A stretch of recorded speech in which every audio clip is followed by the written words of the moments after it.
Hey everyone, Chris here, back for week 2 of Real Estate Agent Reacts. We actually got a lot of feedback from last week's episode that people really liked this.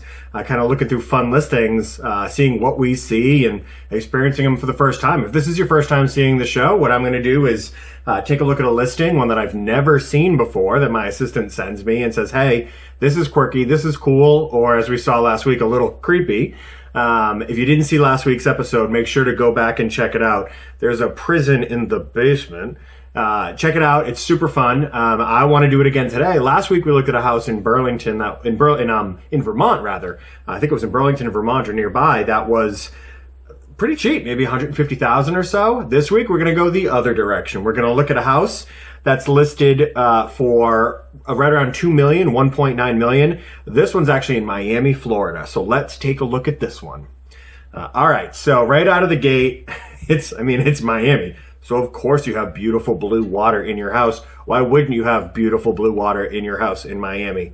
Little secret, I really, really love Miami. I'd love to own maybe a condo down there. I don't think I could live there all the time, but I definitely could visit pretty frequently if I really had the chance to down in Miami.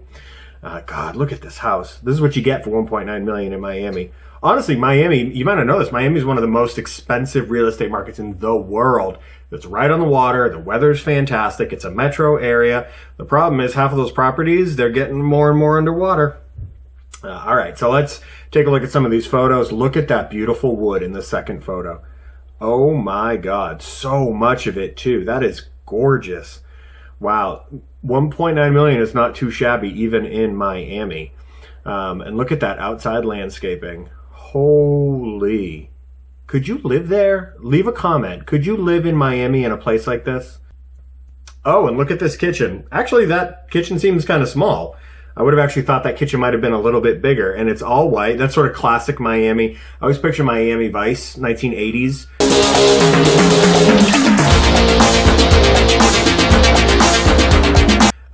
With an all-white kitchen, all-white everything in Miami.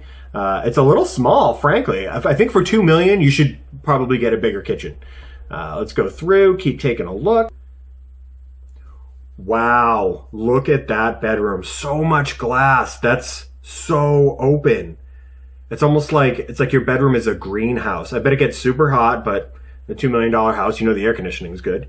Look at that greenhouse. Wow, imagine waking up to that every day. Although they don't have the bed pointed towards the glass, which means that you're not waking up to that, you're waking up to whatever's on the opposite wall. Of course, it wouldn't be Miami if you didn't have some big, obscure black marble sculpture somewhere in your house, right? That's Miami. And of course, in this house, they have it in the bathroom.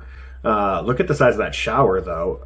I could probably use a new paint color, but that's one of those, like, you know, classic Miami group showers. Okay, this is the Miami that I was thinking of, the kind that has, what is that, a lazy river running through your house? I feel like I'm at water country. For those of you not in New England, water country is sort of performance Miami. It's the local water park that we all went to as kids on field trips in 7th grade. Lazy rivers like this, but probably a lot dirtier. Don't sue me, water country, if you're even still in business. But could you imagine a lazy river going through your own house with a little pool to jump off of too? That is crazy. Wow, this is the money shot. I might have opened with this shot instead of the lazy river for the first shot. You can really tell that this house is set back into nature. I think a lot of times people think of a big metro area like a Miami, a Boston, a New York City, and they imagine that all the houses that are out there are probably on top of each other, or they're like perfectly manicured lawns where all your neighbors live on a street. But this photo really makes me feel like I'm going to get the seclusion and the privacy that I want, while still being in one of the biggest metro markets in the world. Oh, this is beautiful.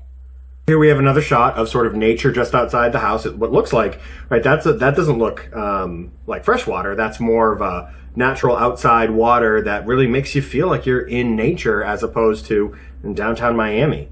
And then our next photo is the daytime version of it. You can kind of see what it looks like in the daylight. Lots of palm trees. We certainly don't have palm trees like that up here, with what look like nice little nature walks around your own yard. That's gorgeous. And of course, staircase that leads to our pool. And we have sort of the final shot outside of the house. And one of the things I think I like about this house is all of that wood siding that makes it look as though your house is part of the landscape.